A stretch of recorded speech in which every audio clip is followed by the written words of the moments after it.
Giorno e notte sono spettri, avvolti dalla nebbia.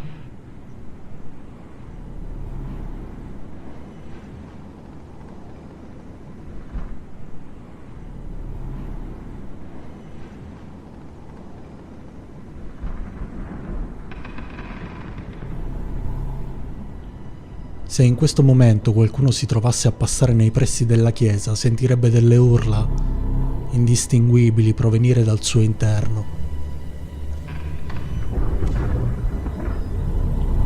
Se qualcuno entrasse nella chiesa, vedrebbe padre Donavich brandire un'asse di legno chiodata proveniente da una delle panche rotte lì vicino. Ella oscilla da un lato e dall'altro nel tentativo di prendere chiunque di voi che vi trovate tutti intorno a lui. Ismark è con la schiena dritta, lo guarda con le lacrime agli occhi, brandisce la sua spada e rinsalda l'impugnatura non per ferire padre Donavich, ma quasi preso da una morsa di coraggio o di remora verso quello che ha fatto contro suo figlio. E sentite padre Donavich urlare: "Era tuo amico! Come hai potuto? Il mio ragazzo!" Sì, era mio amico.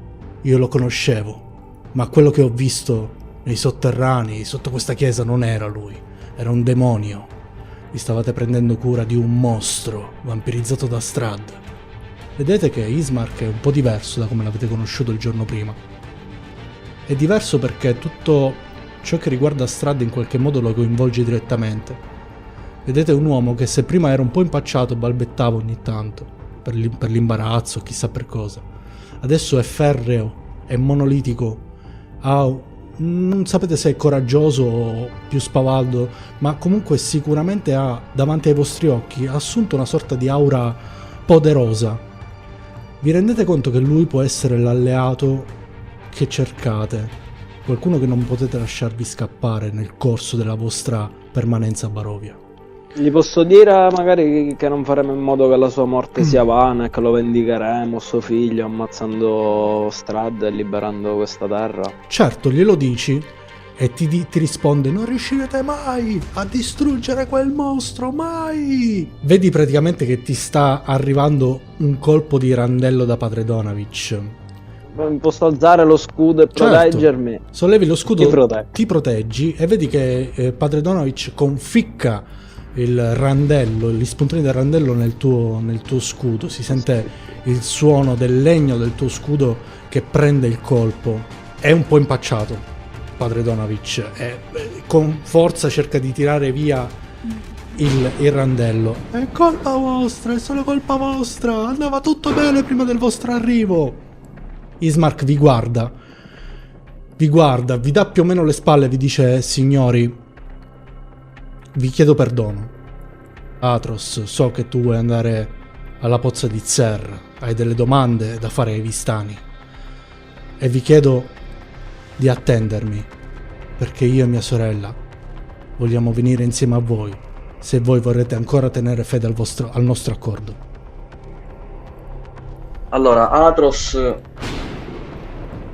lo guarda e lo guarda anche male. Attiva il patto della lama e materializza l'arma donatogli da Mengen. Tira fuori la lama dal bastone, la punta verso il collo di Donavich e gli chiede: "E con questo mostro cosa ha intenzione di fare, visto che ha dato in pasto i figli di Barovia?" Punto Donavich con lo stocco. Fa un cenno con la mano, ti dice: "Abbassa la tua arma, Warlock, non è necessario tutto questo. Non puoi biasimare un padre per aver tenuto tanto alla vita di suo figlio, sebbene non fosse più in vita. Sì, ha fatto delle atrocità, è vero." E guarda Donavich, lo guarda malissimo, lo sta rimproverando con gli occhi. "Ma io non posso biasimarlo, non ci riesco. È un uomo che ha perso tutto." Vedi che padre Donavich si inginocchia, rimane un attimo con la lama al tuo collo, quasi desideroso di volere il colpo di grazia, ma poi si accascia a terra, perde le forze, non ce la fa e inizia a piangere. ti dice: sì, uccidimi, uccidimi, per amore del Signore del mattino, uccidimi adesso. Atros, non farlo.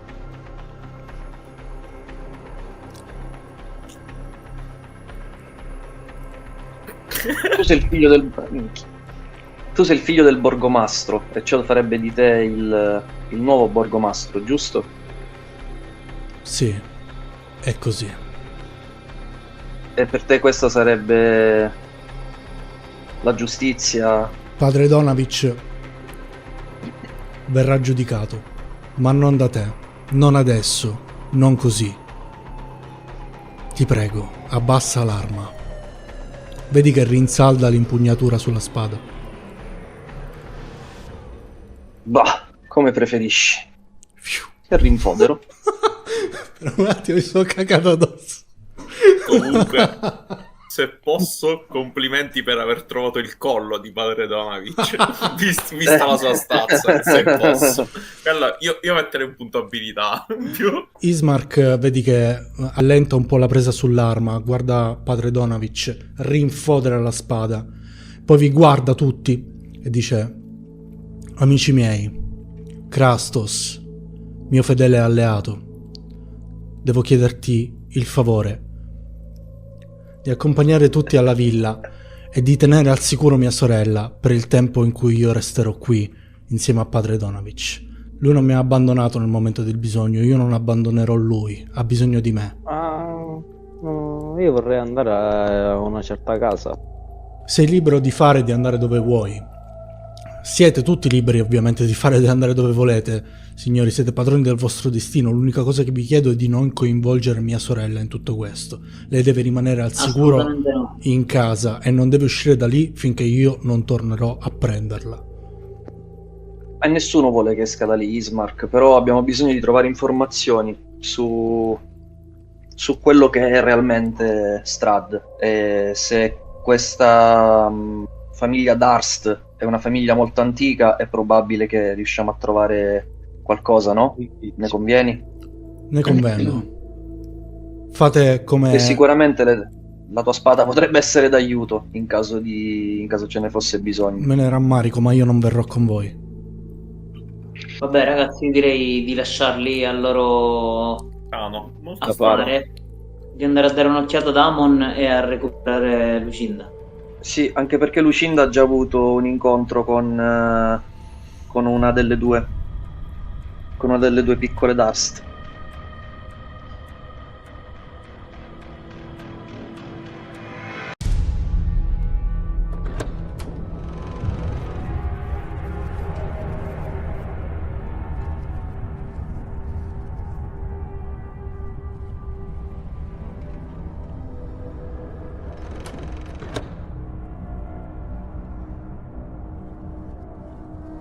Siamo nella villa del borgomastro insieme a Lucinda e Irina. La stanza in cui siamo è una grande sala da pranzo, ragnatele ovunque, c'è polvere ovunque, come se questa stanza non venisse usata da tanto tempo. All'interno dei boccali c'è del vino. Irina ti guarda e dice: chissà che fine hanno fatto, è passato un po' di tempo ormai, dovrebbero essere già qui. Speriamo che non sia successo niente di grave. Beh, Ma no, magari si saranno semplicemente protratti per il funerale. Beh, sì, credo anch'io. Te la posso fare io invece una domanda? Certo. Mi chiedevo, quando eravamo alla taverna e sono entrata dentro la dispensa, mi sono resa conto che tutto il cibo che c'era all'interno era un cibo un po' insipido, un cibo un po' strano. Mentre il vino che stiamo bevendo, e in generale tutto il vino che ho bevuto da quando sono arrivata qua, sembra venire da un'uva buona, che ha sapore. Non capisco da dove viene il vino. Ti mostro una cosa. Si alza, prende una piccola cesta, ci sono delle carote, le mette sul tavolo. Di solito le carote hanno un bel colore arancione, queste sono un po' più pallide. Dice: assaggiane una. L'assaggio. La mordi? Non sa di niente. Non sa di niente. Anzi, quando la mordi vedi anche un po' di polvere che esce fuori dall'interno della carota. Ti viene quasi da sputarla. Dice disgustosa, vero? Il cibo qui, Abbastanza, sì. il cibo qui a Barovia fa veramente pena. Però non possiamo fare altrimenti moriremo di fame. L'unica cosa che ci rinfranca il cuore e l'animo è il vino. Non sappiamo esattamente da dove venga. Arik non è un tipo che parla tanto. Sappiamo solo che ci sono all'interno della valle diversi paesi che prendono del vino da una certa locanda molto lontano da qui che produce questo vino e sembra che stia finendo. Per questo la carenza di vino qui a Barovia inizia a farsi sentire. Per questo tira fuori la bottiglia. Ho rubato la bottiglia. Non volevo stare alla mercé di Arik e del suo mezzo bicchiere. Chissà da dove lo reperisce Arik questo vino, sarebbe interessante scoprirlo, visto che è l'unica cosa buona che c'è in tutto questo apposto. Credo che Almeno sia l'unica se- cosa buona che c'è in tutta la valle di Barovia. Beh, magari lo scopriremo prima o poi. Vabbè, le chiedo l'ultima cosa, le dico, Irina, sai, volevo chiederti, ma più che altro, cioè se te lo ricordi che l'hai visto durante la tua vita, ma la prima sera che siamo arrivati qua, a mezzanotte, ho iniziato a vedere dei morti camminare verso il castello Hai visto la marcia di dei Strasburgo. morti, eh? Ho capito sì che si chiama così questa marcia, ma tu sai chi sono questi morti che... Beh, mi sono fatto un'idea in questi anni. Non so se ci hai fatto caso, ma la maggior parte di questi morti hanno scudi, lance, frecce, archi. Sono elfi o di altre razze che di cui non conosco neanche il nome. Mi è venuto semplice supporre che fossero tutti gli avventurieri che in questi secoli hanno affrontato Strahd. Era quello che pensavo pure io Irina, mi sa che mi hai dato una conferma. Aspetta, ti faccio un'altra domanda. Ma avete una chiesa? Perché l'ho vista, ci sono entrata. Ma in cosa credete? O in cosa credevate? Cioè, qual è il vostro Dio? Beh, noi crediamo nel Signore del Mattino. È la nostra divinità, è la nostra luce in questa buia Barovia. È anche vero che molti di noi sono divisi, credono che il Signore del Mattino non ascolti più le nostre preghiere e quindi si sono date alle suppliche di Madre Notte. Forse è lei adesso che ascolta la gente di Barovia, perché non c'è mai un raggio di sole in questo luogo. Ok.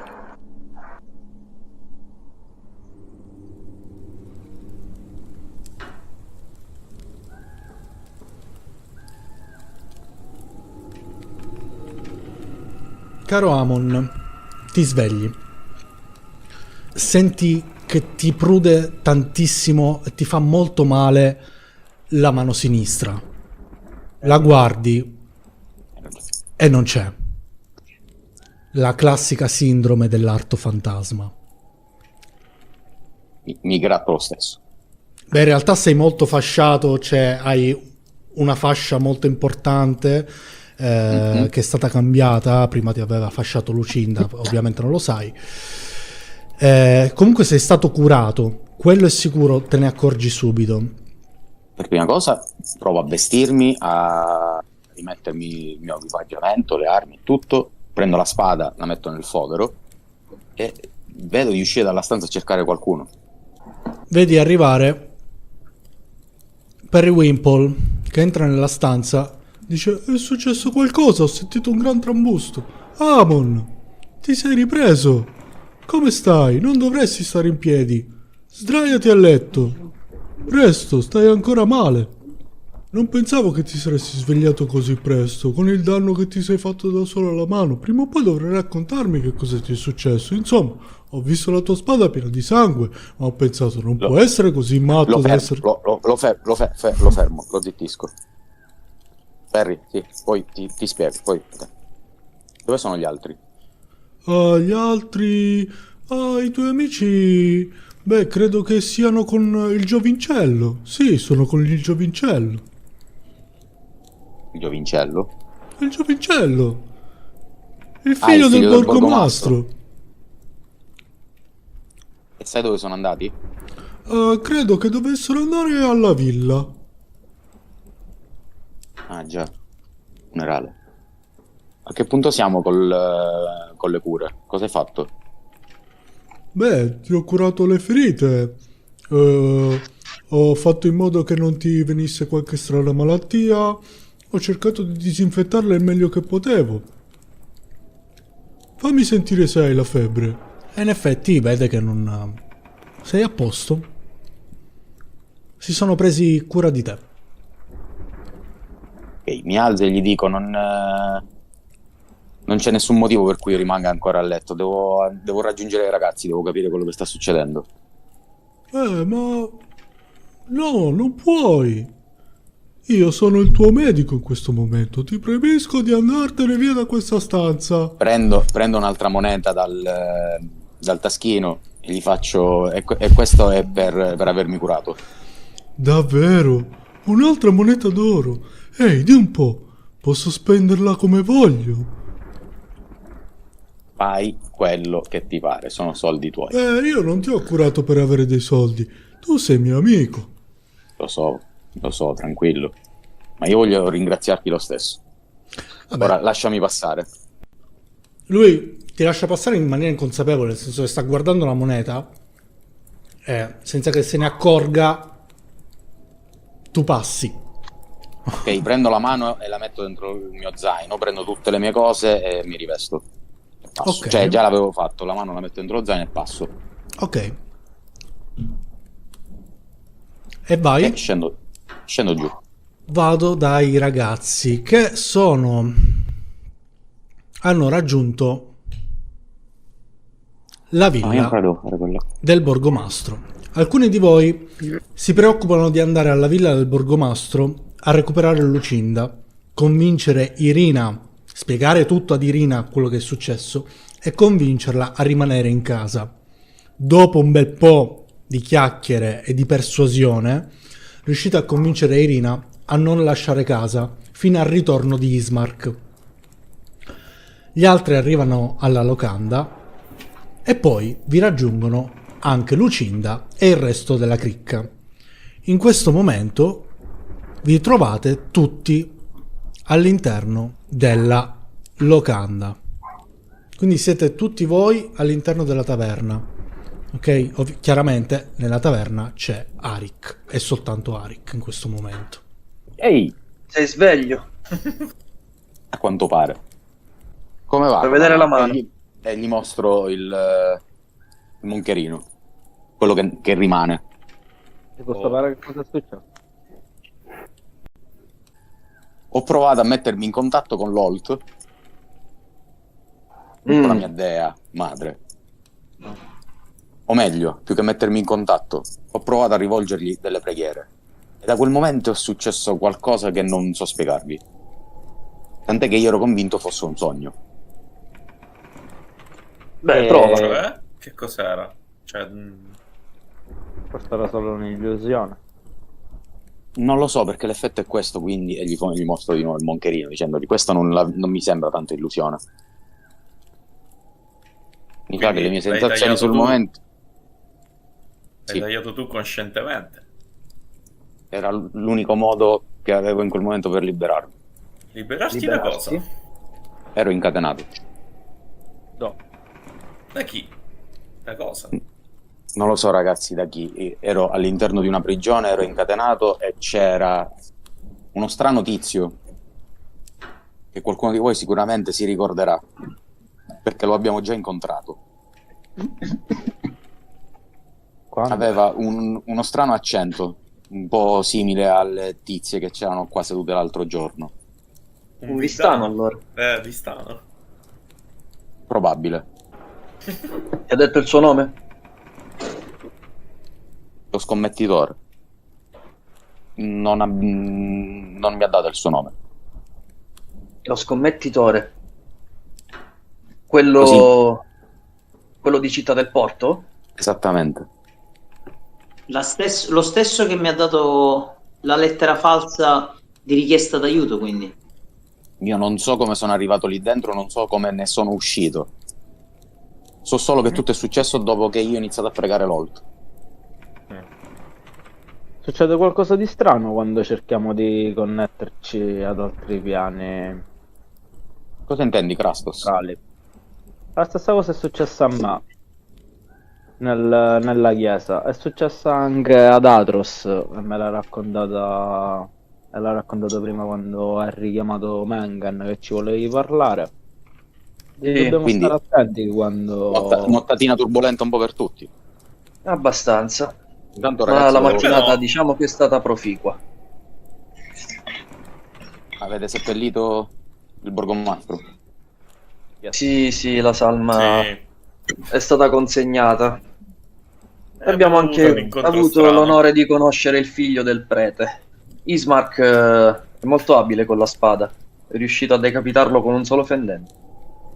Penso che potrà tornare utile se vogliamo andare via di qui. Ottimo, un alleato della sua portata. Ma comunque, Lucinda, se non sbaglio, ieri hai parlato. Ieri pomeriggio, credo. Hai parlato di una ragazzina con una bambola. Credo di Sì, averla è vero. incontrata anch'io. L'ho vista anch'io.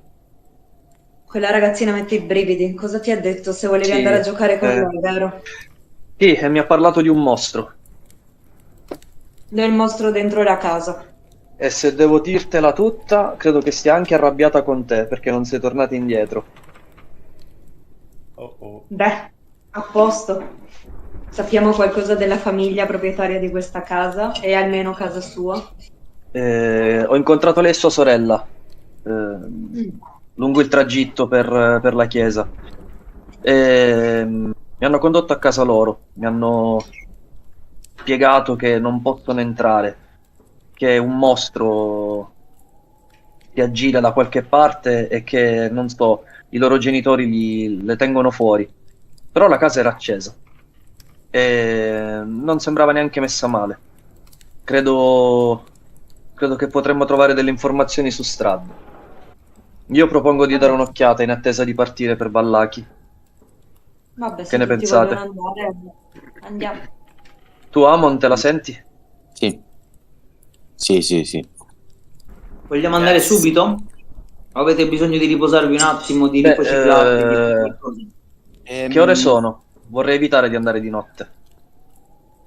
Non sapete l'orario, sapete che comunque potete sempre orientarvi sulla base di quando vi siete svegliati, quando siete andati in chiesa, eccetera, eccetera. Supponete che sia più o meno l'ora di pranzo, primo pomeriggio. Infatti, la fame Potremmo si fare fa anche una cosa, sentire. chiedere ad Arik. Non potreste affrontare nulla senza aver riempito lo stomaco e preso un attimo di riposo per voi. Quindi avete la possibilità di fare ancora un breve riposo breve, mangiare, e se qualcuno di voi deve fare qualcosa la può fare adesso o taccia per sempre. Esatto. Vorrei salire su e riprendere il progetto per la protesi. Ok, vai al piano di sopra, ci riesci da solo anche ad andare. Yes. Gli altri invece che fanno? Prendono del cibo, vi sedete qua un po' intorno al tavolo, vi smisto qua così a caso e cominciate a mangiare. Il cibo è completamente insapore, però riempie lo stomaco. Io prendo un vassoio, prendo le cose che gli devo portare su da mangiare a Rust. Amon va al piano di sopra con il vassoio sulla sua mano destra. Occhio che ti casca. Comunque, veramente c'è di tutto il gruppo unico che ha una mano sola. Gli stiamo facendo portare i pesi. Non si può neanche tenere al braccio. Gli volevo fare una prova di destrezza, però ho detto vabbè, non ce ne usciamo mai. Ok, siamo al piano di sopra con Amon e Rust. Signori, a voi due la roll, prego. Beh, gli porto il vassoio, glielo appoggio sul tavolo e gli dico: "Tiè, buona cena." Ah, grazie. Grazie mille. A tal proposito, vieni qui un attimo. Potresti sederti sulla sedia qui accanto a me? Avrei bisogno di te e del tuo braccio. tiro fuori, diciamo, quello che era il progetto precedente, lasciato ben disposto all'interno dello zaino. Prendo le ultime misure sull'avambraccio di Amon, che non ero riuscito a prendere, per sistemare la parte dove viene inserito proprio nel moncherino, e dopo aver installato dei laccetti per poter fissare e regolare questa protesi, la guardo. Ho pensato di fare questa protesi per te, visto che non hai più una mano fondamentalmente, quindi ho cercato di darti più strumenti possibili sull'avambraccio, quindi vedi, sulla parte esterna c'è un gancio per poter proprio incoccare un arco lungo corto, in modo tale che tu non debba tenerlo con la mano. All'interno c'è una lama agganciata con un ingranaggio che vedi si può roteare in modo tale che possa essere utilizzata immediatamente come un'arma di difesa, un'arma bianca, quindi uno spadino corto. E nella parte frontale ci sono 2 perni installati su 2 ingranaggi che poi possono essere utilizzati per avere uno scudo. Altrimenti, se li ruoti, visto che li puoi ruotare, o ne ruoti uno solo per spingere, tipo per prendere una cosa, per toccare una cosa in modo delicato, oppure li puoi utilizzare per suonare gli strumenti musicali. Allora, Amon guarda stupefatto la protesi che gli ha appena consegnato Rust e si vede che è chiaramente stupito del regalo. Intanto perché è una cosa, da come l'ha descritta, troppo funzionale, cioè è un miglioramento quasi, ma soprattutto perché essendo un drow sostanzialmente non è abituato a ricevere regali. Questo è il primo regalo che riceve nella sua vita ed è un regalo utile fatto da un perfetto sconosciuto, quindi si vede che è abbastanza stranito dal gesto. Anche tu vedo che sembra stupito e stranito, e gli faccio è il minimo per chi decanta le mie avventure in giro per il mondo. Amon si mette la protesi, anzi si fa aiutare da Rust. Tipo, lasci che ti aiuti a indossarlo per la prima volta, e quindi tipo se la mette, la indossa, inserisce, si setta. Esatto, la guarda così come a rigirarla, a guardarla, e poi dà un'amichevole pacca sulla spalla di Rust, solo che effettivamente si nota che è impacciato nel fare questa cosa, perché è la prima volta che dà un segno di amicizia a qualcuno, quindi è molto impacciato. Bene, mangiamo adesso, che dici? Vedi se riesci a infilzare le mele con questo. Intanto adesso metto le dita in posizione corna e scendo sotto e glielo faccio vedere a tutti. Statisticamente parlando, a livello di scheda, attualmente non ti fa niente. Ovviamente ti permette di non avere dei malus al tiro con l'arco o con i tiri a distanza, con le armi a distanza, quindi per esempio la balestra. Okay. La puoi usare adesso. Vi ritrovate giù, mangiate, vi rifocillate, chiacchierate fra voi. Passa un po' di tempo, bevete l'ultimo sorso di vino della vostra vita. No, scherzo. No. Ma non può essere ogni ruolata è l'ultima. Allora, della stiamo nostra calmi, vita. Stiamo calmi. Della vostra vita finora. Bevete il vostro ultimo sorso di vino, poggiate i boccali, è arrivato il momento di andare, per la precisione, davanti alla casa Darst.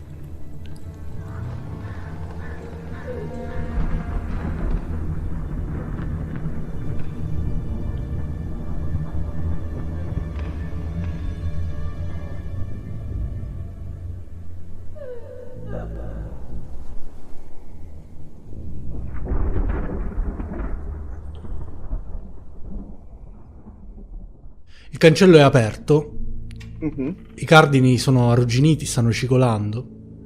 Oltre il cancello vedete 2 bambine che vi danno le spalle. La più grande ha tra le braccia 3 abiti a fiorellini di 3 diverse dimensioni. Allora hai mantenuto la parola! Hai visto? Ti avevo detto che prima o poi sarei venuta a giocare. Che bello, che bello, che bello. Inizia a saltellare sul posto. Che bello, che bello, che bello. Mi Rosa. hanno detto che c'è un mostro qua dentro. Sì, c'è il mostro dentro casa. Noi non possiamo entrare dentro casa. Non possiamo entrare finché c'è il mostro, vero Rose? Sì, è così. In effetti non possiamo entrare dentro casa. Mamma e papà ce l'hanno impedito. Hanno detto restate fuori. Per chi sono questi Sembrerebbe proprio abiti, Rose? Questi? E ti fa vedere gli Sì. abiti. Beh, questi sono un regalo di compleanno della nostra badante. E chi era Non la mi avete vostra poi badante? parlato della vostra badante. Beh, la nostra badante si occupa di Walter. Che è Di Walter. Walter. Sì, Chi è Walter? Walter è il nostro fratellino.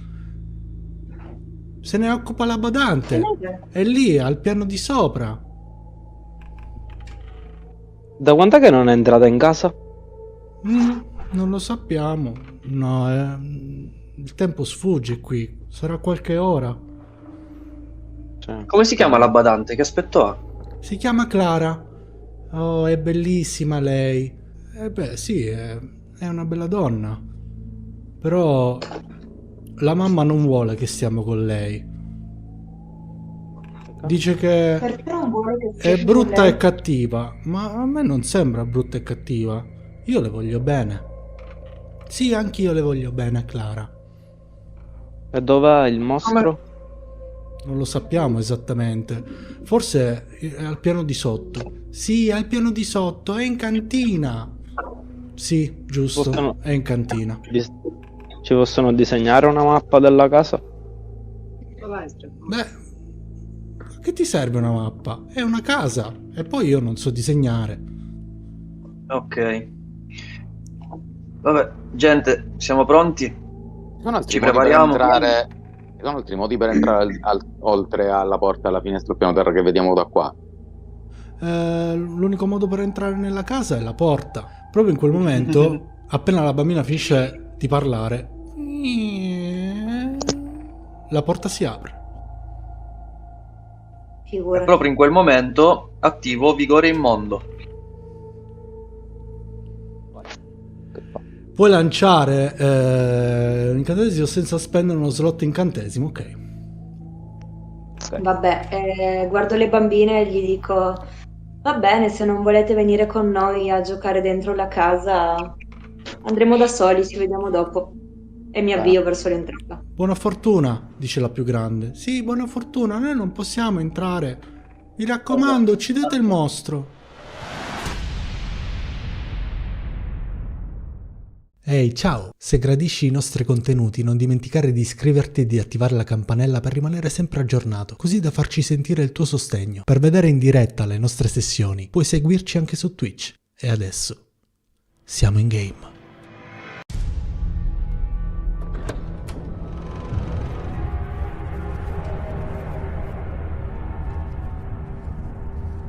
Dietro di voi, tutum, le porte si chiudono. La prima cosa che vedete, anzi la prima cosa che sentite è un freddo gelido che vi entra nelle ossa. Vedete che è uno spazio quasi completamente vuoto, ci sono delle lampade ad olio intorno a voi. Sulla parete, su una delle due pareti è appeso uno scudo blasonato con uno stemma, lo stemma di un mulino a vento. Lo scudo è fiancheggiato da entrambi i lati da dei ritratti incorniciati di aristocratici dal viso impassibile. E sotto c'è un'etichetta dorata dove c'è scritto Famiglia Darst. Davanti a voi ovviamente ci sono delle porte, doppie porte, in mogano. E voglio staccare lo scudo dal muro. Lo scudo si stacca, è uno scudo di legno e vedi che è semi marcito, come se fosse lì da tanto tempo. Di sicuro non è una buona arma di difesa. Vedi il glifo, ciò che c'è disegnato sopra. Sembra essere un vecchio mulino su questo prato rosso. Mulino? Non ti dice nulla di che. Ok, dietro lo scudo c'è qualche Non lo so, cassetto segreto, niente. Non c'è A niente. posto. Se posso, prima che vi spostate, vorrei attivare l'abilità. Il Esplosione paladino atomica. si inginocchia appoggiando lo scudo e cerca di percepire tutti gli esseri che ci sono nell'arco di 18 metri. Se ci sono cose benedette, celestiali, non morti. Senti che ci sono 3 presenze che ti danno una brutta sensazione in un luogo adiacente alla stanza in cui ti trovi, più che altro verso questa direzione. Ok, quindi avverto i miei compagni di quello che ho scoperto. Basta, lascio a voi naturalmente quello che volete fare. Sapendo Ok. che appunto ci sono queste presenze e vedendo che c'è solo una porta, a parte che io vorrei vedere meglio un attimo i quadri prima di avanzare. Ma sì, dai. I quadri vedi che rappresentano quella che sembra essere una famiglia. Sono madre e padre, 2 figlie, E basta. e le bambine sono quelle che hai conosciuto. Non vedi E Walter? 2 figli. Madre, padre e 2 figlie. Ma non c'è tipo una targhetta con la data del quadro? C'è scritto solo famiglia Darst. Ora che mi sono avvicinato posso percepire ancora e chiudere qua il mio round, perché dice che dura fino alla fine del tuo prossimo round. Quindi significa che è ancora attivo. Non senti ancora niente.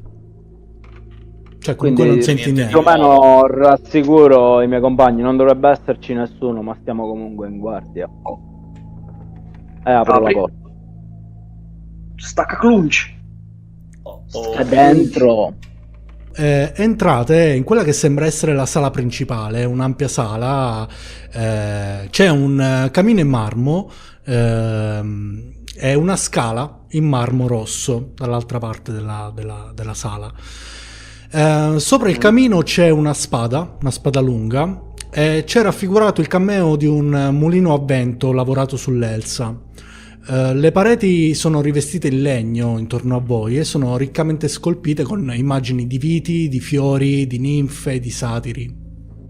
Se Vabbè, faccio era una percezione famiglia sulla importante. spada, capisco se è tipo un'arma buona. Cioè, mi vorrei avvicinare per vedere se è solo un'arma decorativa o sì, la posso dare a qualche mio compagno. Posso? Allora, ti avvicini, vedi che la spada è ben fissata sulla parete, è anche molto rugginosa, non sarebbe molto utile in battaglia. È una Però cagata. se vuoi puoi riuscire, prendendoti qualche minuto, puoi riuscire a prenderla, sì. Prendi la spada, Feredir. Sì. Ok, la prendi, ti ci vuole un po', la stacchi dalla parete e hai la spada nelle tue mani. A chi la consegni? Mi giro e chiedo, ragazzi, chi vuole una spada arrugginita? Fammela guardare meglio. Voglio fare percezione sulla spada ora che è più vicina. Ok. Ma non vedi nulla di particolare, soltanto il fatto che questa spada è abbastanza vecchia e probabilmente se la usassi in combattimento non avrebbe la stessa resa di una delle vostre spade, ecco, mettiamola così. È un ferro vecchio, Feredir. Magari può tornarci utile. Una spada arrugginita? Per cosa? Può sempre fondere. Iniziate a Butta quella sentire, spada, Feredir. iniziate a sentire una melodia. C'è il suono di strumenti musicali che entrano dolcemente nelle vostre orecchie come una musica soave e sicuramente arriva dal piano di sopra, non da quello in cui vi trovate adesso. Vabbè, ragazzi, da qualche parte dobbiamo entrare. Sì, esatto. Scegliamo una porta. Mi fate e un apriamo. tiro di percezione tutti quanti. Allora, abbiamo un 21, un 9, un 9, Un 5, mamma mia, che brutti tiri. Rust è l'unico che riesce a sentire uno strano verso provenire proprio da questa stanza qui. Più che un verso è una voce, mentre gli altri sono concentrati a cercare in giro prima di entrare nelle stanze e di prepararsi.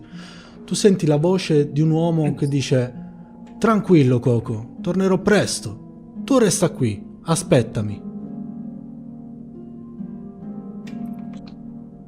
Ragazzi, io ho sentito uno chiaramente dire tranquillo Coco, tornerò presto, quindi forse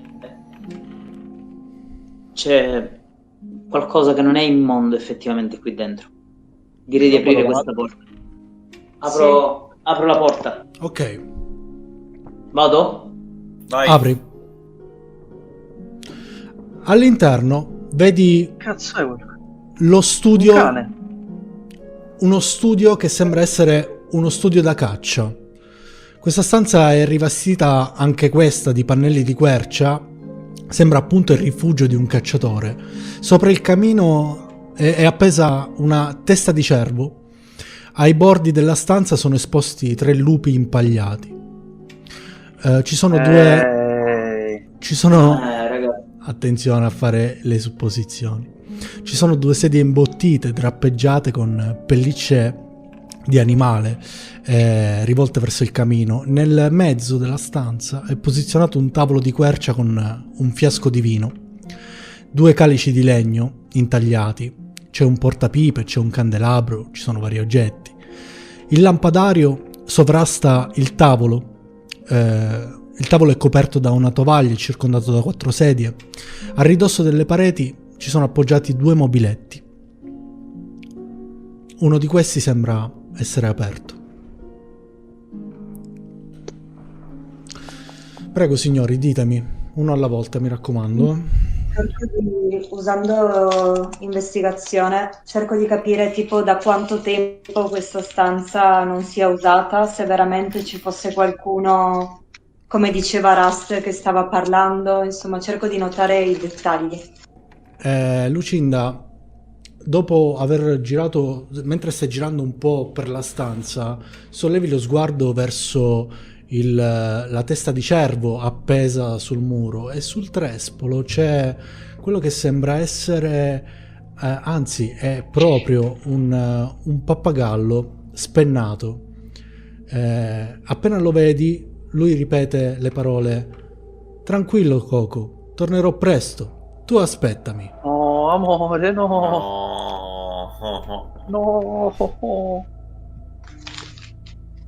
Guardo i ragazzi e glielo dico, gli indico il pappagallo, guardo Rust e gli dico: ecco chi stavi sentendo, questo pappagallo spennato, lo si può provare a prendere? Chissà, io È un po' in alto, un po' in alto, però sì. Mi va bene che la percezione di Rust fosse stata quella del pappagallo, ma il paladino qua ha sentito delle presenze. Esatto. E ci sono Quindi solo qualcuno- 3 lupi impagliati qui dentro. Vorrei avvicinarmi al mobiluccio che hai detto che era essere rimasto aperto e fare percezione sul mobiluccio. Ok, il mobiluccio rimasto aperto, evidentemente aperto, è questo qui. Lo apri, all'interno c'è un assortimento di bicchieri da vino. Top. E invece Nient'altro? Nient'altro. Ok. in quest'altra libreria invece È chiusa. C'è l'ingresso per una serratura, per una chiave. mi sembra che c'è qualcuno tra di voi che sa usare. Io. Potresti, per favore.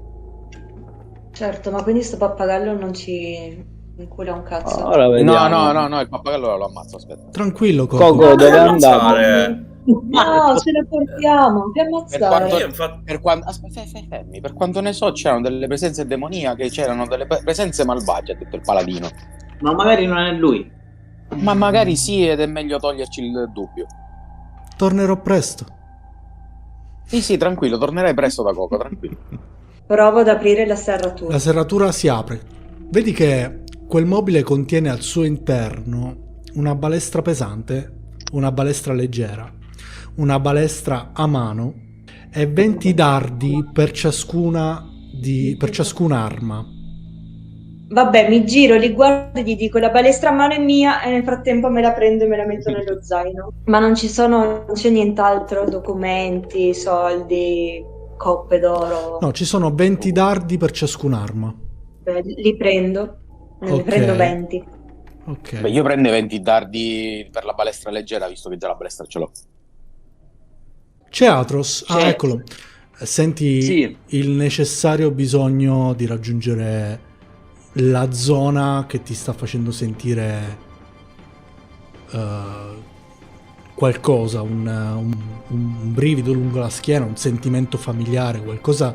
Sento proprio il bisogno. Ne senti la necessità, c'è qualcosa che ti sta chiamando. E sentite, la porta si è chiusa a chiave. Ragazzi, Corro sulla porta e provo a scassinarli. Io mi preparo, incocco Così. la freccia. La posso fare una prova di forza per sfondare la porta? Un attimo. Allora, Lucinda ha già provato con la serratura e non ha funzionato. Krastos, mi fai una prova di forza per abbattere la porta. Mi hai fatto un 18 e ti stupirà sapere che appena boom provi ad abbattere la porta, la porta si chiude definitivamente e alle tue spalle senti i 3 lupi prendono forma. Tiriamo iniziativa. Dio. Feredir, inizi tu. Va bene, intanto vorrei attivare il marchio del cacciatore e lo attacco. Mancato. 11. Spadata. Preso, vai con i danni. Che schifo. Lupo punta Quello lì. immediatamente il dragonide e va di morso. Lo para con lo scudo. Prossimo lupo punta, come dicevo, Feredir e va di morso. Preso, vado con i danni. Tiro salvezza. Tiro salvezza fallito, quindi ti becchi la totalità dei danni. Rust, Punto il lupo che ho sotto. mancato. Madonna, che schifo, caro così. Il terzo lupo. Hai provato ad attaccarlo, lui risponde immediatamente con un morso. Porca nota. Danni, 14 danni in arrivo. Tiro salvezza effettuato, metà dei danni. Prossimo turno, Lucinda. Attacco furtivo. Attacco furtivo. Vedete che il primo lupo viene squartato dalla spada corta di Lucinda. Krastos, vai tu. Preso, vai con i danni. Bella. Quindi Krastos Comunque c'è- infilza il lupo che muore. Feredir. Provo con la spada stavolta. Boom. Morto. Ok, fine combattimento. 30 punti esperienza. Cazzo. Atros, la musica proveniente dal piano superiore continua ad espandersi nella sala grande in cui ti trovi e oltre la musica che continua a inondare la sala, senti un suono tra lo scoppiettio del fuoco e questo suono si fa sempre più forte finché non senti quella che sembra essere una recita. La lingua è chiaramente infernale. Quando ti avvicini, le fiamme divampano per l'ultima volta prima di spegnersi, mostrando legna carbonizzata, ma sotto la legna annerita c'è un grande tomo rilegato con finiture d'oro e simboli infernali. Quando lo apri, appaiono ritratti che riconosci insieme a una scritta infernale che recita: Sei in una gabbia fatta di nebbia in cui io non posso entrare. Ma con questo mi puoi raccontare forse e a volte riusciremo anche a comunicare. Si può sapere dove cazzo ti sei andato a cacciare. Poso l'arma e cerco di Mengen, ma porca di una puttana. E a te rimane il tomo infernale di Mengen tra le mani. E la porta si apre e voi uscite dalla stanza e vedete Atros da solo. Io mi avvicino nel frattempo. A voi. Atros. Rust? Tutto a posto? Sì, ora va meglio. Perché parlavi da solo una lingua strana e oscura? Apparentemente oscura. Beh, è la mia lingua. Ti riferisci all'infernale? Parli da solo? Forse no.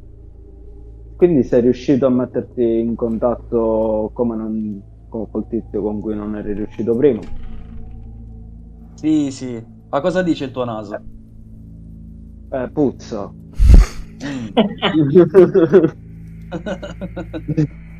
Tanto puzza. Io dico a Feradir, questa magari è l'occasione per andare a prendere il pappagallo dall'altra parte.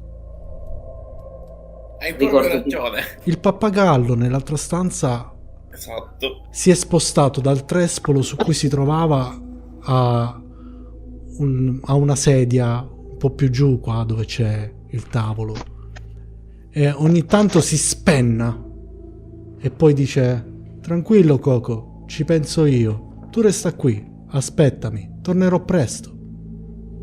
Posso provare con un corpo di destrezza a prenderlo.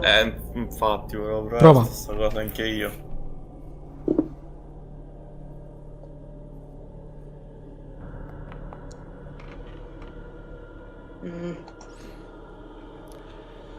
Lo prendi?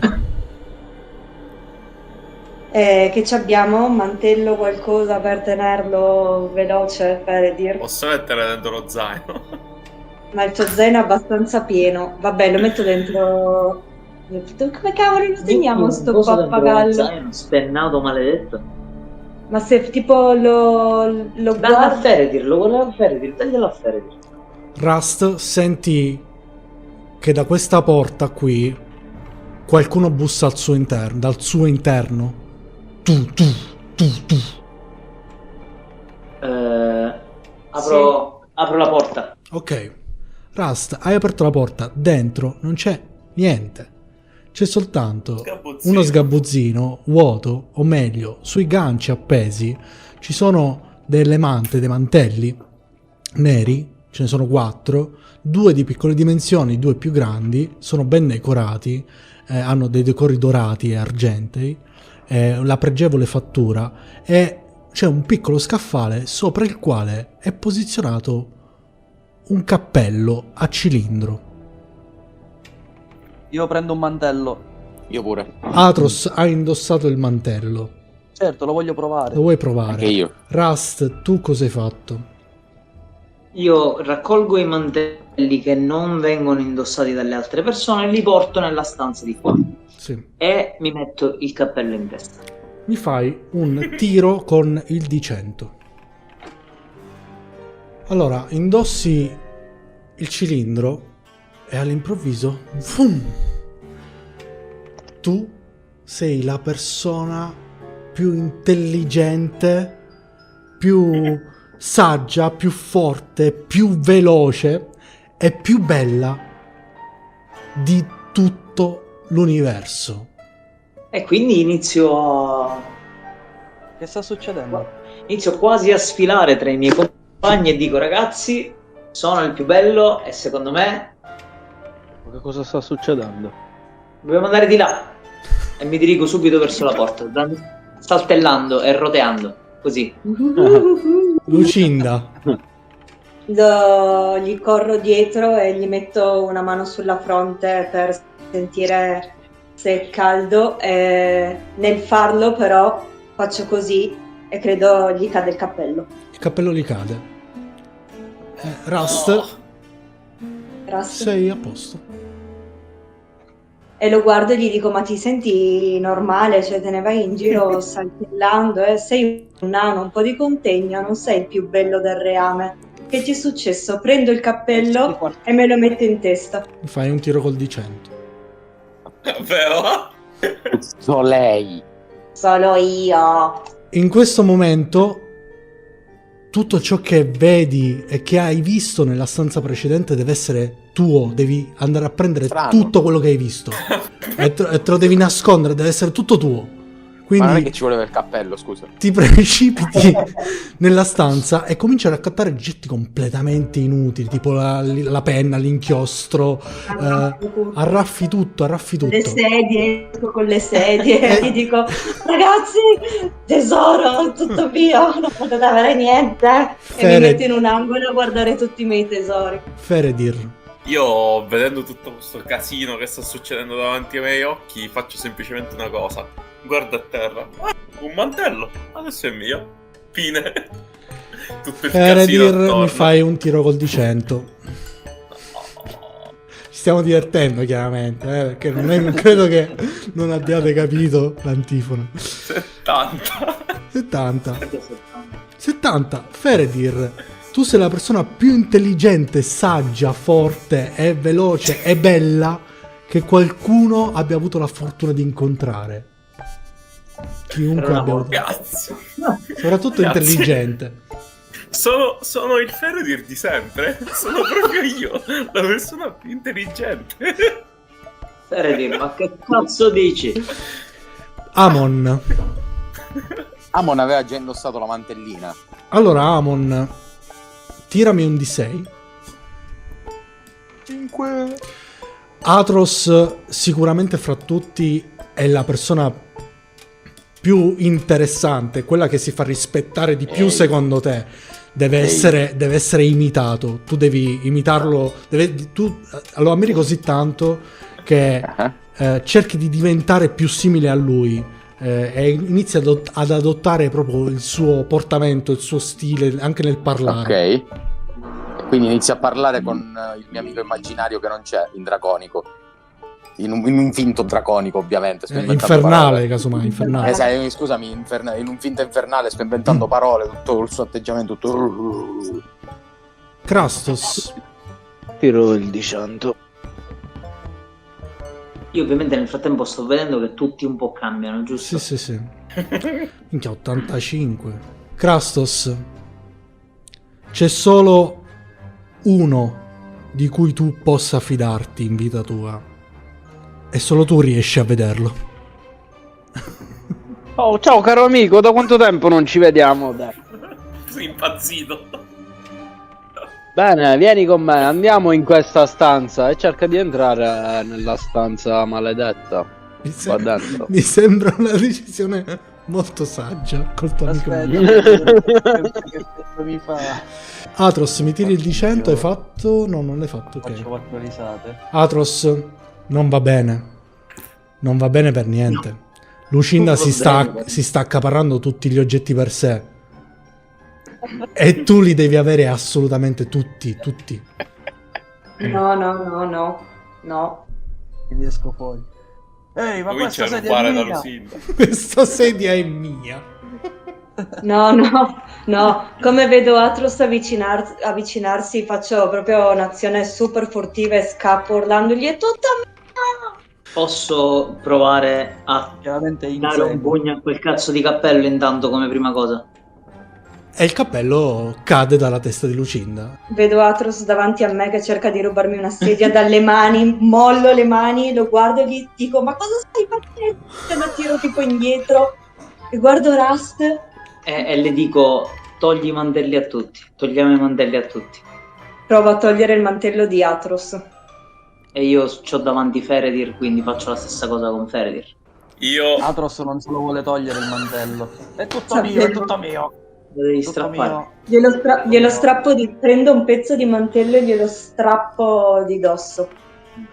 Se lui insiste nel tenerlo, dovete fare una prova contrapposta, mi dispiace. Infatti, in realtà 13, devi fare una prova di forza. Doveva essere una casa tetra oscura, piena di... È diventato un troiaio. Grande, tolto. Ti toglie, No, ti io strappa il mantello. Io me lo faccio togliere e quando me lo togli divento di botto tutto triste. Oh, potermi tornare in quella illusione. Smettila, gli do uno schiaffo in faccia e dico: smettila di quello scuoto, togli il mantello agli altri, muoviti. Era tutto E così bello. vado verso Krastos. E io lo tolgo Damon. Crastos sta parlando col suo amico Stava immaginario. parlando ancora di spiegare perché nella stanza quello che è successo alla sorella, tutto in draconico ovviamente. Appena gli tira il mantello vedo proprio il mio amico che svanisce Addio. e grido disperato. Oh. Damon, glielo tolgo io, Damon. Io guardo Feredir che si avvicina, lo guardo tipo con sguardo truce da Warlock che si avvicina. Che cazzo vuole fare questo qua? Perché si sta avvicinando? Perché parli in finto infernale? Tu non sai niente dell'infernale. Non credo. Che troiaio. E gli strappo il mantello. Gli abiti cadono a terra. Non li toccate più. Perfetto.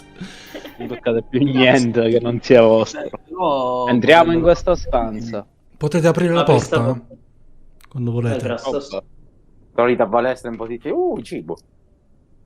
Cazzo, si mangia. Piano, vado ad entrare.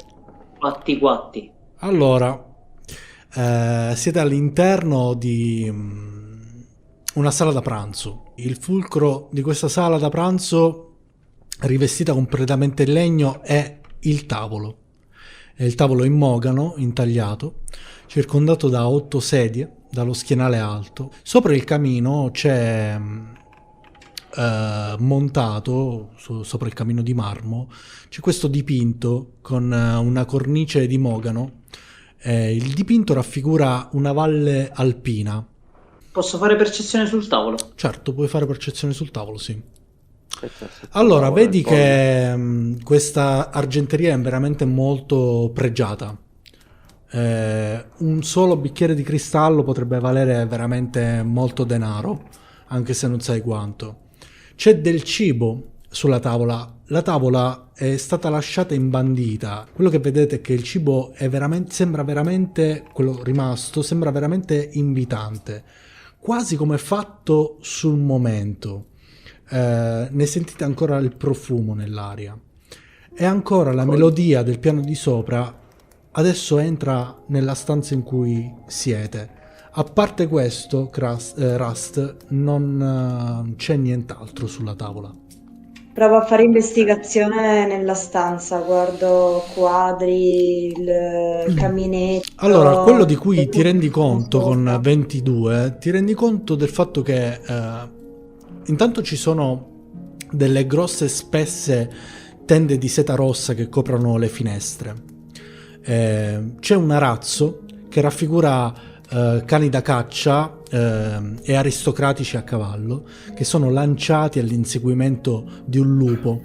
Vedi che le pareti della stanza, che sono in legno, in mogano, sono incise, hanno delle incisioni. Queste incisioni raffigurano prevalentemente dei fiori e un tema floreale. Però scorgi fra queste incisioni qualcosa che non avevi notato. Ci sono delle incisioni, dei segni, disegni di teschi lungo tutta la parete di tutta la stanza.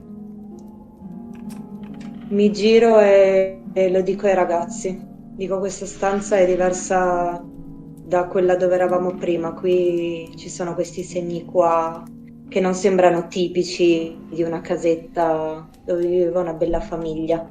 Ma se mi avvicino alla finestra posso provare a guardare fuori e capire se siamo sul lato dove dovrebbero esserci le bimbe, tipo. Ti avvicini alla finestra, scorgi, tiri via un po' la tenda, il grosso drappo rosso, e vedi che all'esterno c'è una nebbia talmente fitta da impedirti di osservare anche solo il giardino davanti. Gli dico, quella nebbia, quella che avevamo nella foresta, che ci inseguiva, che la vedevamo super quanta fitta, venite a vedere, sta circondando tutta quanta la casa. Sarà sempre la maledizione. Chiudi le Esatto. tende. La nebbia sono gli occhi di Strad, chiudi le tende. Chiudete le tende. E usciamo, io esco, vado in un'altra stanza. Io direi che se non c'è altro, non penso che ci sia altro da che cazzo Ogni è tanto, quello? Lucinda, senti una voce. Questa voce dice: non preoccuparti, Coco, tornerò presto. Certo. Ma posso tipo provare ogni tanto a parlare con Coco? Tipo, gli Sì, dico, ma vedi dai che Coco. non reagisce, non Guarda. risponde ai tuoi stimoli. Ma se invece provo a fare investigazione su di lui, posso provare a capire, cioè lui si è strappato via le piume e basta? Allora, non serve investigare, lo osservi per un po' mentre i tuoi compagni vanno dritti verso la stanza. Ti rendi conto che lui si è proprio strappato il piumaggio dal corpo in maniera È un po' volontaria. stressato il pappagallo. Si vede che è un po' stressato, un po' tanto. Ti rendi conto di una cosa che non avevi visto prima. Ha attaccato a una delle due zampette un piccolo ciondolo. Lo osservi bene e sul ciondolo c'è scritto proprietà di Dran. Ok. Posso fare una prova di percezione sulla musica che sentiamo in sottofondo? Perché essendo bardo magari è qualcosa che conosco. Riesce a distinguere il chiaro suono di due strumenti in particolare. Sono un'arpa Mhm. e un clavicembalo o un pianoforte. Ok. Ma riconosco che dalla musica che sento, questa musica abbia dei poteri particolari, tipo la musica che suono io quando attivo qualche incantesimo, o non ne so niente? Non lo sai. Ok. Di sicuro se è così, al momento non ha effetto. Almeno sembra. Ok. Ok. Che fate? Vorrei aprire quest'ultima porta. La cucina. La cucina è ordinata con stoviglie, pentole e utensili sono riposti accuratamente sugli scaffali. C'è un tagliere e un mattarello che sono appoggiati sul piano di lavoro. Vicino alla parete a est si trova un forno in pietra. C'è un'apertura sottile che chiaramente conduce alla dispensa. La dispensa è ben fornita, c'è tanto cibo, sembra veramente molto fresco. Che dici, dovremmo mangiare? Credo proprio di no, visto che questa è una casa che è così probabilmente da secoli è affetta da, diciamo, tipo una maledizione. Posso provare a fare percezione in questa stanza per vedere se c'è qualcosa di interessante? Sì. Appeso al muro di fronte al mobile c'è attaccato una pergamena con delle scritte a mano. Fare percezione invece nella cucina? Prego. Trovi su questo lato qui un condotto largo 60 centimetri appena. C'è una cabina di legno all'interno e un classico montavivande. Quindi è costituito da funi e carrucole che serve per azionarlo manualmente. Sì, per far salire e scendere. Per far salire e scendere le cose. Sì.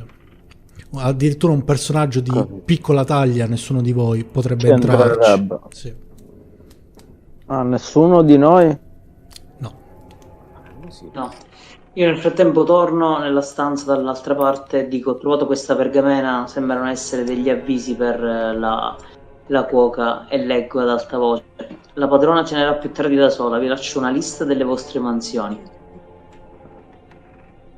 Minestra di carne bollita per padron Gustav al secondo piano, pappetta per Walter al terzo piano, frutta e verdura per Tori e Rose in soffitta, pane e patate per la servitù al secondo piano. PS: la servitù ha terminato il suo turno per oggi, usate pure il montavivande. PPS: per ordine della padrona la signorina Clara resterà a digiuno. La badante. Perché Quindi la la badante? badante, Ah, La ok. signorina Clara era la badante. Mhm. Sa che non la trattavano tanto bene sta badante. il quadro all'ingresso magari è stato fatto prima che Walter nascesse. A quanto pare Pappetta sembra indicare che sia il più piccolo della famiglia a questo punto. E le bambine stavano in soffitta. E le bambine stavano in soffitta addirittura. Al terzo piano probabilmente ci stavano i Walter. genitori. No, Walter ci stava. Scusami, al secondo piano ci stavano i genitori. No, Master, non è citato il primo piano perché si intende questo come primo piano? Sì. Esatto. Ok, quindi... Cosa? Sì, Lambo. Quindi al secondo piano ci stava la servitù e Padron Gusto. Cioè, e i genitori. Quindi il primo figlio sopra e alla fine... E questo sarà probabilmente qualcosa del genere, sarà quello che incontreremo nei piani sopra. Quindi, bene o male... Però le è una mappa... bambine parlavano del piano di sotto. Esatto. Sì, ma non sembra esserci un accesso da qua, quindi mi sa che dovremo salire per forza Ma scendere. in mappa la scala è in prospettiva o c'è un piano sotto? No, va solo verso l'alto. E quindi la cantina il piano sotto, ragazzi, può essere che il piano sotto è rispetto a loro, quindi il terzo piano probabilmente. No, le bambine parlavano di cantina, ci deve essere un modo per andare giù. Lo proveremo. A meno che non ce la siamo persa qui in qualche tappeto. Lambo, vorrei spostare il tappeto della stanza della caccia. Ok. Sposti il tappeto e non vedi niente. Io invece vorrei spostare 2 mobili che ci sono nella stanza della caccia. Spostate i mobili, tirate via il tappeto e vedete che non c'è nulla. Vedete che la stanza, il pavimento di legno è puntellato con questo parquet sempre in mogano ed è molto ben omogeneo lungo tutta la stanza. Poi ovviamente togliendo il mobile dovresti vedere eventualmente una porta finta o qualcosa, ma non c'è niente. Saliamo su, ragazzi. Sempre con calma, avanzate con calma perché non si sa mai. Ho delle statue e qualcosa qui. Non mi piacciono queste statue. Eccola la famiglia. Vado a descrivervi la sala superiore. Su questa sala superiore ci sono lampade ad olio spente montate sulle pareti della sala. Sopra la mensola del camino è appeso un ritratto con una cornice lignea della famiglia Darst. La riconoscete perché anche qui c'è una targhetta. Ad accompagnare questa targhetta ce n'è un'altra sul lato del... C'è un'altra, ci sono 2 targhette, una al centro e una sul lato del dipinto. Sul lato del dipinto è scritto Gustav ed Elizabeth Darst con le loro 2 bambine sorridenti, Rose e Tori. Cullato tra le braccia del padre c'è un bambino in fasce che la madre osserva con un pizzico di disprezzo. Io ho preparato un'immagine indicativa. Mi sa che ho capito qualcosina. Sì, Fede, sì. Dici che... Questo è il dipinto più o meno che vedete, perché non è fedele a quello della mappa, però questo è il dipinto che vedete. Quindi c'è schifata la madre. Quello che diginava mi sa che ha fatto pure un figlio. Chissà come mai la lasciamo senza mangiare. Della signora Clara. Quindi il bambino è messo in soffitta tipo il piccolo Ugo. No, non è in soffitta, c'erano le bambine. Quindi vedete il dipinto, continuo con la descrizione della stanza. Ci sono delle armature stagliate ai lati delle porte di legno contro le pareti a est e a ovest. Ogni armatura stringe una lancia ed è fornita di elmo con la forma della testa di un lupo. Le porte delle stanze sono scolpite con immagini di giovani danzanti. Dal piano vedete che la scala di marmo rossa alle vostre spalle continua a salire, cioè dal piano di sotto sale verso il piano in cui vi trovate e poi continua a salire. Gliele leviamo le gambe alle statue. Io toglierei pure le armi alle statue.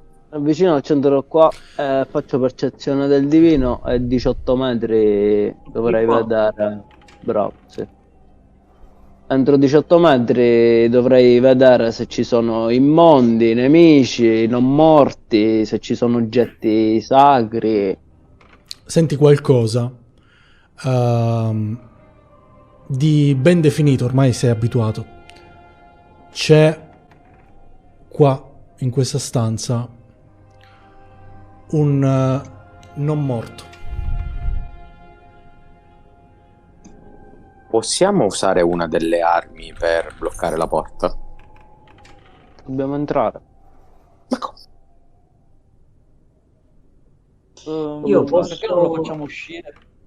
posso chiedere invece ai miei compagni di eventualmente darmi un occhio perché vorrei provare a indossare uno degli elmi di queste statue. E che occhio gli devo dare? Se impazzisci? Se impazzisco me lo togliete in caso. Quindi Vi faccio ricordare il ti metti discorso davanti, con mantelli. ti metti davanti alla statua. Se impazzisci sarà un onore colpirti. Sì, ho un pessimo presentimento comunque. E questo è quello che aspetta Lamberto. Quello sta chiedendo. Sforzato che fanno. Ho un pessimo presentimento. Tiriamo iniziativa. No, Non appena... no. Non appena...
Ti cade la spada.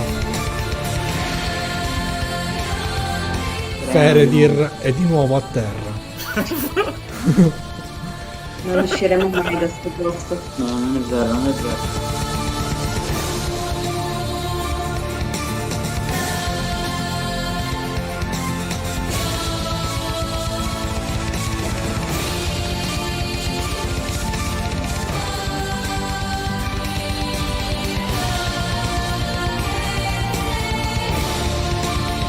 Vedete Feredir che si riprende. Io non ce la faccio più. E fine sessione.